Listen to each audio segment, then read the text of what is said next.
পাথর দিয়ে আইসলো তো ভাই, আপনার কথা যে গেল, আমি কিছু ভাই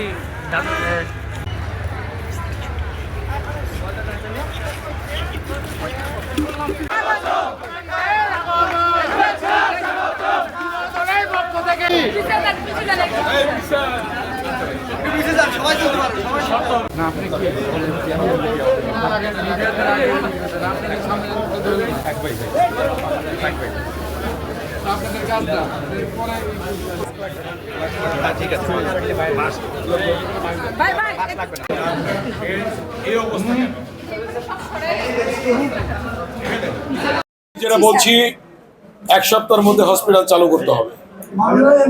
আপনি ডক্টর এক সপ্তাহের মধ্যে চালু করবেন হসপিটাল। হজদপ্তর চালু হয়ে যাচ্ছে এক সপ্তাহের মধ্যে, এটা চালু করতে হবে এবং জনগণের সেবা দিতে হবে। আমাদের সিভিল সার্জন দিয়েছেন, এগুলি ব্যাপারে আমরা কথা বলবো, কিন্তু এটা চালু করতে হবে। হসপিটাল এক সপ্তাহের মধ্যে চালু করতে হবে, তারপরে এক্সট্রিমেশন পরে আসবে।